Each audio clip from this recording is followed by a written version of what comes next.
শীতটা চলে যাওয়ার জন্য না আমি ভীষণ আরাম পেয়েছি, কারণ আমাকে এখন বিছানা বেশি গোছাতেও লাগবে না, শুধু এই মশারি আর বালিশের মধ্যেই আমাকে থাকতে হবে। আর গরমকালে কি বলতো, সাজগোজ কোথায় চলে যাবে তখন তো নাইটি পরেই অর্ধেক দিন চললো, রিলস ভিডিও অনেক কিছু। যাক বাবা, ভালোই হয়েছে শীতটা চলে যাওয়া, আমার ভীষণ আরাম হয়েছে। কেন বলো তো বলছি, কারণ যতদিন শীত ছিল না ততদিন আমাকে এত এত জিনিস গোছাতে হতো। কি বলো তো, বিছানা গুছাতে হতো, কোথায় কাঁথা, কোথায় কম্বল, কোথায় এইটা, কোথায় সেটা, মানে মাথা খারাপ হয়ে যেত। আর অত ভারী ভারী কম্বল তুলতে গেলে আমার কাঁধ দুটো ব্যথা হয়ে যেত, হাত ব্যথা হয়ে যেত, কি কি না হতো তোমরা তো জানোই। তো যাই হোক, শীতটা আপাতত চলে গেছে, আমার নিস্তার পেলাম। যাকে এখন আমার বিছানা গোছাতেও সহজ হয়ে গেছে। এই দেখো, শুধু কিচ্ছু নেই, শুধু মশারি টাঙানো আর 3টে বালিশ, তার মধ্যে 2টো বালিশ, একটা কোল বালিশ। আমার ভীষণ আরাম। ও, আমার মতো আরাম মানে কি আর বলবো তোমাদের, কারণ বিছানাটা তো আমাকেই গোছাতে হতো, আর তো কেউ গুছাতো না, ওরা তো আরামে ঘুমাতো আর উঠতো। তো চলো, আমি এখন এই মশারিটা আমি খুলে নিই। শীতটা চলে যাওয়ার জন্য না আমি ভীষণ আরাম পেয়েছি, কারণ আমাকে এখন বিছানা বেশি গোছাতেও লাগবে না, শুধু এই মশারি আর বালিশের মধ্যেই আমাকে থাকতে হবে। তো এই মশারিটা আপাতত আমি খুলে নিই, খুলে নিয়ে তারপর গিয়ে দেখি। আর এখন মামামের পড়ার চাপও বেড়েছে, মামাম এখন পুতুল পুতুলও বেশি ছড়ায় না, এখন আমাকে বিছানাটা একটু কমই গোছাতে লাগে। ওর স্কুল চালু হয়ে গেছে, ব্যস্ত করে দিয়েছি আমি ওকে, লেখাপড়া, তারপর তোমার আঁকা, আদার্স, ও বেশিরভাগ খেলতে দুলতেই ব্যস্ত থাকে বাইরের দিকে। সাইকেল কিনে দিচ্ছি, সাইকেল চালাতেই ব্যস্ত থাকে, পুতুল পুতুল বেশি ছোঁয় না, পুতুল ওখানেই পড়ে রয়েছে, ওই ব্যাগের মধ্যে তুলে রেখে দিয়েছি। তো চলো, এদিকে মশারি আমার খুলে নিয়েছি, খুলে নিয়ে এই দেখো সব ভাঁজ করা, কি দারুণ লাগছে না দেখতে। তো যাই হোক, যেগুলো ভাঁজ করা রয়েছে, আর এদিকে কম্বল এখনও তুলতে ভুলে গেছি, একদমই সময় পাইনি, একদম চাপের মধ্যে রয়েছি, কারণ শীতের সমস্ত পোশাক এখন কাঁচা দেওয়া চলছে। তো সেগুলো এখন সব তুলবো আস্তে ধীরে করে, কারণ শীতটা সবে যাচ্ছে আস্তে আস্তে করে। হ্যাঁ, এবার পুরোপুরি যেতে যেতে আমি ততক্ষণে সব গুটিয়ে নেবো। তো এখন আপাতত আমি বিছানাটা গুটিয়ে নিই, শীত চলে যাওয়ার জন্য আমার বেশ কাজটা সহজই হয়ে গেছে, বিছানা গোছানোর কাজটা। তো এই দেখো, আমার ক্লিপটা এখন আমি নিজেই বিছানায় ছেড়ে দিচ্ছি, মানুষকে আর কি বলবো বলো, আমি যদি নিজে বিছানায় ছেড়ে দিই জিনিসপত্র, তাহলে তো ওরা তো ছাড়বেই। হ্যাঁ, তো ওদের দোষটা দেখে আর আমি আর নিজের দোষটা আর ভুলে যাই। তো এদিকে দেখো, তোমাদের সাথে কথা বলতে বলতে আমার বিছানা গোছানো কমপ্লিট হয়ে গেছে। আর দেখো, এখন আমার শীত চলে যাওয়ার জন্য বিছানা গোছানোটা খুব সহজ হয়ে উঠেছে। এই দেখো, বিছানা গোছানো কমপ্লিট।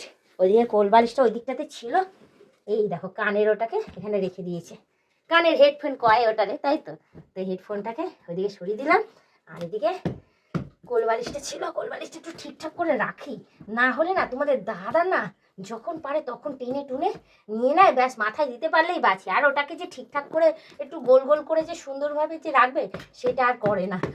গোল বালিশ মানে গোল গোল থাকবে, বেশ সুন্দর লাগে দেখতে। এইদিকে রাখো, আমার বিছানা গোছানো কমপ্লিট হয়ে গেছে। ওহ বাবা, দেখো বিছানা গোছাতে গোছাতে আমি ঘেমে গেছি। যাক, ভালোই হয়েছে। হ্যাঁ, ফ্যানও লাগিয়ে নিয়েছি, একটা নতুন ফ্যান আজকেই লাগিয়েছে তোমাদের দাদা, আমি ভীষণ খুশি আজকে ওর ওপরে। ওই জন্য আমি বলেছি আজকে তুমি যা খেতে চাইবে আমি তাই রান্না বান্না করে খাওয়াবো, কোনো অবজেকশন নেই, কিছু নেই। কারণ আগের যা ফ্যানটা ছিল একদম হাওয়া লাগতো না, যার জন্য নতুন ফ্যান কিনে আনা হয়েছে, আর আজকেই ও লাগিয়ে দিচ্ছে। আর আজকে একটু গরম গরম ভাব রয়েছে আজকে সারাটা দিন, কি আর বলবো তোমাদের। তো চলো, বিছানা গোছানো কমপ্লিট হয়ে গেছে, এবার আমি নিচে নামবো, নিচে নেবে বিছানা চাদরটাকে টান টান করবো, টান টান করে তারপর এদিকে আমার অনেক জামা কাপড় আছে, সেগুলোকে ভাঁজ করবো। তো তার মাঝখানে এবার তোমাদের যাওয়ার আগেই একটা কথাই বলে দিয়ে যাই, যে তোমরা যারা নতুন দেখছো তারা অতি অবশ্যই আমাকে সাবস্ক্রাইব করে দিই, বেল আইকনটা টুক করে টিপে দিও, অল নোটিফিকেশনটা অন করে দিও। আর যারা এখনও পর্যন্ত মেম্বারশিপটা নাওনি, তাড়াতাড়ি করে মেম্বারশিপটা নিয়ে নাও, পারলে তোমাদের বন্ধু বান্ধব যতজন আছে সবাইকে বলো মেম্বারশিপটা নেওয়ার জন্য। নিলে ভালো কথা, নাহলে তোমরাই দেখতে থেকো, তোমরাই টিকে থেকো, এভাবেই আমাকে হেল্প করেছো। তো যাই হোক, শীতকালে একটা কি ভালো ছিল কি বলতো, যখন খুশি তখন শাড়ি ঠাড়ি পরে নিতাম, পরে ঠরে নিয়ে রিলস ভিডিও শ্যুট করে নিতাম, কোনো রকম কোনো ঘাম ছিল না, রিল্যাক্সে সেজে গুজে বেশ অনেক ভিডিও করেছি, অনেক রিলস করেছি। আর গরমকালে কি বলতো, সাজগোজ কোথায় চলে যাবে তখন তো নাইটি পরেই অর্ধেক দিন চললো, রিলস ভিডিও অনেক কিছু।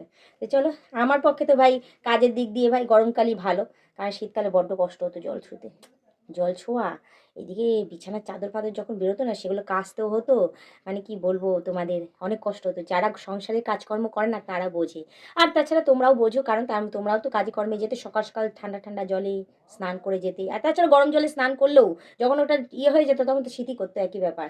তো এখন একটুখানি বেশ আরামই লাগবে ঠান্ডা ঠান্ডা জলে যতবার খুশি স্নান করে, কাজকর্ম করলে করলে একটু হাওয়ার মধ্যে বসলে, আর যারা বাইরে খাটে তাদের তো একটু কষ্ট হবেই, তাদের ব্যাপারটা আমি তো বুঝি, বাইরে খাটলে তো কষ্টই হয়, হাওয়ার বাতাসের প্রবলেম হয়ে যায়। তো চলো, সব কালই ভালো, সব কালই মানুষকে অ্যাডজাস্ট করে চলতে লাগে। আমি যেমন চলি সব কালই অ্যাডজাস্ট করে বেশ সুন্দরভাবে চলেছি। আমার যেটা যেই কালটা পছন্দ কাজের ক্ষেত্রে, সেটা আমি তোমাদের সাথে শেয়ার করে দিলাম। তো তোমাদের কোন কালটা পছন্দ অতি অবশ্যই আমার সাথে শেয়ার করো, ঠিক আছে? আজকের ব্লগ ভিডিওটা এই বিছানা গুছিয়ে আমি শেষ করলাম। আবার অন্য দিন অন্য কোনো সময় আমি ব্লগ ভিডিও নিয়ে হাজির হয়ে যাবো। আজকের মতো টাটা, বাই বাই, সুস্থ থেকে এভাবে আমাকে দেখতে থেকো, আমার পাশে থেকো, আর আমাকে প্রচুর পরিমাণে সাপোর্ট করে এগিয়ে নিয়ে যাও।